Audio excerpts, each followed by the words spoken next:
What's up, everybody? My name is Dr. Rossi. I'm a board-certified psychiatrist making mental health content here on YouTube. And if you're new to the channel, I'm going to ask you to go ahead and subscribe to it. And it helps me to know that you guys are gaining some value as viewers and that this content is helpful for you. With that said, I'm going to be talking about a topic today that we're all experiencing at one point or another in our lives, and that is the loneliness epidemic and how it relates to avoidant personality disorder. So that's the topic for today, and we're going to go ahead and get right into it here. So you may or may not know this, but we're currently experiencing an epidemic of loneliness across all age groups. And we live in a world where we're more connected with each other through technological advances and social media than ever before, yet more people feel disconnected than ever. So what is the deal with that, and why is it happening? Now, the COVID-19 pandemic, it didn't make things any better. What we actually find is that 36% of all Americans, including 61% of young adults, 51% of mothers with young children, report feeling loneliness and report it as a significant problem in their lives. Now, the question that sometimes gets posed to me as a psychiatrist is, are these people feeling lonely just because of the circumstances that are going on in society these days, the ways that we are connecting or choosing to connect with each other? Or are people feeling lonely because they're suffering from a personality disorder? Specifically, that personality disorder that comes up a lot is what's called avoidant personality disorder. So that's what we're going to cover here in detail. And we're going to try to answer this question of, is this loneliness that people are experiencing just because they have avoidant personality disorder and they're really afraid to connect with others? So I just want to briefly talk about the epidemiology here. The prevalence of avoidant personality disorder is actually quite low. It's 2.36% in the general population, and it's important to note that it occurs equally in both males and females. So you may have guessed something like avoidant personality disorder would actually be more common in females, but that's not necessarily true. It seems to occur equally in both males and females. Although this disorder is not well studied, it's not one of the ones that I would consider us having like a great deal of research and understanding of. And I'll explain more about that in the next section. So let's start with some definitions. It's always a good idea to know what we're talking about and use the same language. So let's start with the definition of what avoidant personality disorder is, and we'll talk about how it may impact a person's life. So avoidant personality disorder is part of the cluster C personality disorders in the DSM-5 manual. Now, these cluster C personality disorders are often talked about as the anxious or fearful personality disorders. So these are anxious or fearful personality disorders, and they all have some similar themes associated with them. These individuals experience excessive social anxiety. So these people have extreme social anxiety, severe feelings of inferiority and inadequacy. They always see themselves as less than in any situation.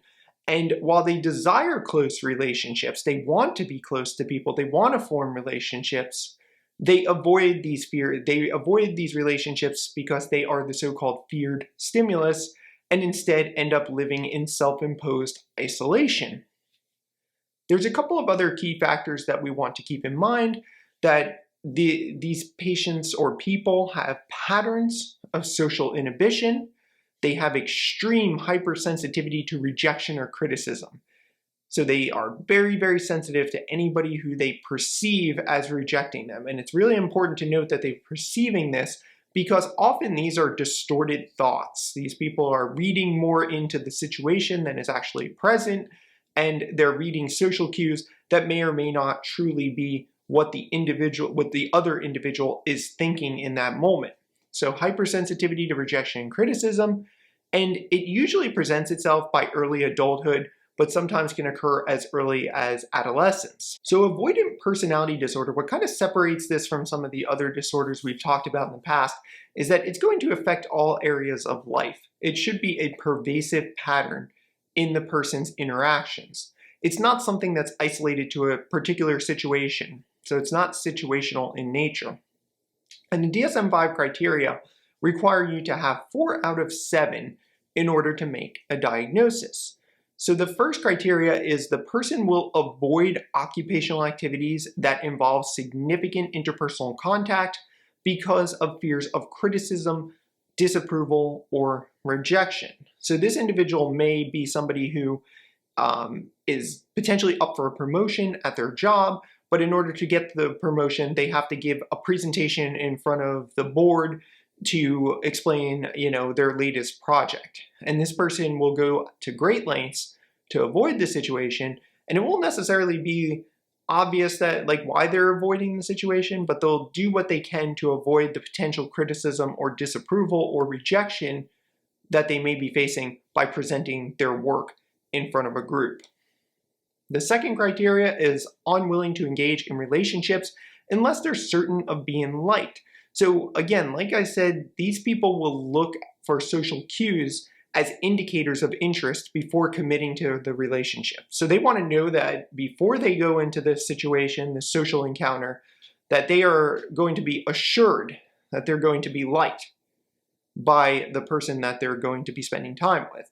And obviously, most of us know that that's a very difficult thing to predict, and we never quite know how we're going to be perceived, especially in new situations. So this person will just avoid it altogether, hence the term avoidant personality disorder, and they'll be unwilling to engage in any of those relationships unless they're certain that the person will like them. Number 3.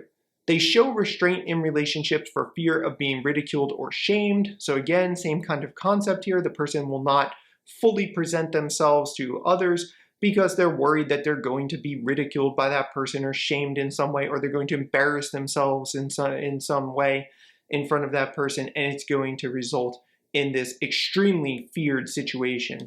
So they avoid it at all costs. Number 4. You are preoccupied with being criticized or rejected. So you're constantly thinking, I'm inferior, I'm worthless, I'm nothing, and I'm always going to be criticized. People will always be critical of me, and they'll always reject me because they'll never like me because I'm no good, right? This is the kind of mentality that the avoidant person has. Number 5, the person is inhibited in new interpersonal situations because of feelings of inadequacy. So they're specifically inhibited in these interpersonal situations because they feel inadequate, because they feel like they're not on the same level as everybody else, they don't have anything interesting to contribute, they're just not good enough to be there in that social situation or in those social circles. Number 6, the person will view themselves as socially inept, inferior to others, or unappealing to others. So you can kind of see how all these criteria overlap, right? If you're inhibited in interpersonal situations, and you have feelings of inadequacy, you feel socially inept, you feel inferior to others, you feel unappealing to others. So it's like kind of saying the same thing over and over again. And I think this could be summarized a little bit easier, but hey, this is DSM-5 criteria.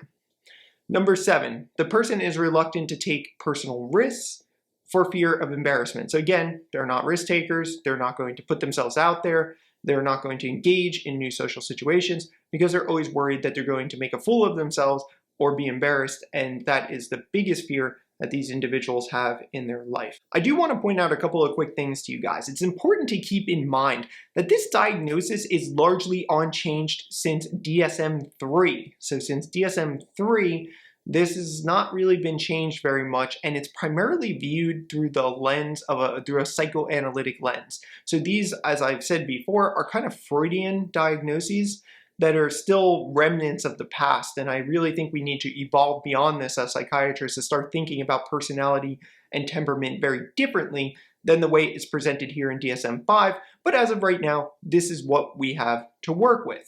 The key difference between avoidant personality disorder and social anxiety is that the feelings are pervasive. Again, this is a personality disorder. This is an innate sense of who this person is as a person, right? It's more than just situational. So it won't be limited to social situations. They'll feel this way all the time. And although some believe these two disorders are the same disorder, they do have a lot of overlapping criteria. It's a little difficult to separate avoidant personality disorder and social anxiety disorder appropriately, but they are separate diagnoses in the DSM-5. Now, avoidant patients tend to read more into social situations. They're constantly looking for indications from other people that support their theory of themselves. So they're looking for things that reinforce them and reinforce their ideas about themselves. Like if I feel like I'm inadequate, I'm constantly looking for signs that I'm inadequate. And then this, of course, perpetuates the cycle of anxiety, leading to the avoidant behaviors. So other personality disorders can also have rejection sensitivity and sensitivity to criticism. I would actually argue that all of us are sensitive to criticism in certain situations. So it's not like this is completely pathological in that sense, and it can be seen in other disorders like narcissistic personality disorder, where the person receives the so-called narcissistic injury, where somebody criticizes them, etc., and they respond to it in a certain fashion. So there are other areas where there's sensitivity to criticism and rejection. Now, the treatment for this disorder is largely focused on psychotherapy, so sometimes medication's appropriate if there's another comorbid psychiatric diagnosis, another anxiety disorder or depression is present, but the way of treating personality disorders is going to be psychotherapy. And there's several different types of psychotherapy or techniques that could be used to treat these patients. So one is something quite simple. It's just social skills training. So you kind of teach this person to be a little bit more socially adept. You teach them social skills, how to interact with people, how to feel more comfortable interacting with them. So you could just do social skills training. Probably the primary one that I think of when I think about treating these disorders is cognitive behavioral therapy, because a lot of the ways the person is thinking about themselves are not necessarily true. These are what we would call negative automatic thoughts or schema, as well as schema. So schema is kind of the secondary piece to negative automatic thoughts. So these people have thoughts that need to be changed, and if they change their thoughts, they can ultimately change their emotions and their behaviors. So we start with changing the thoughts. Another method that's effective is exposure therapy. You can do sort of like a graded exposure. You can have the person take little baby steps towards more social engagement and then see how it goes step by step. It might just start with like imagining yourself in the social situation, imagining yourself talking to somebody at a restaurant, say, or in a crowded food store, let's say. And then it could go on from there to, gradually exposing yourself to more and more to these feared stimulus. And then that should help the person to see that there's really nothing to be that worried about, and thus their anxiety should be reduced. But I think there's a little more to it than just simple exposure therapy. That's where the cognitive component really is important.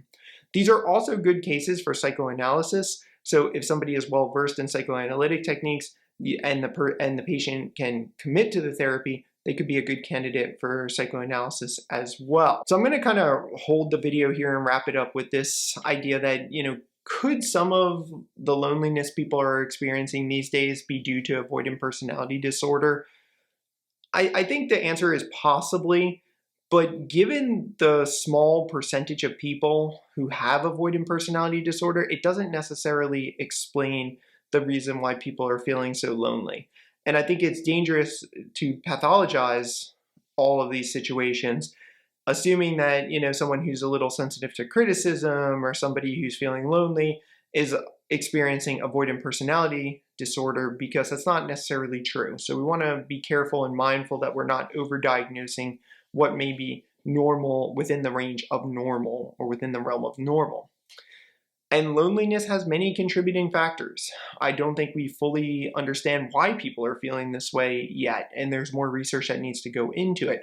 Obviously, one of the best things to do is to encourage people to spend less time connecting digitally and spend more time connecting face-to-face, connect with family, connect with friends, get outside of the house, stop spending all of our time on our cell phones and computers, because those things are not necessarily the type of connection that we're looking for as humans. So with that said, I'm going to hold the video there. If you guys have questions or comments about avoidant personality disorder or the loneliness epidemic, I'll be happy to answer them below. And like I said, please subscribe to the channel. It helps me to keep making these videos.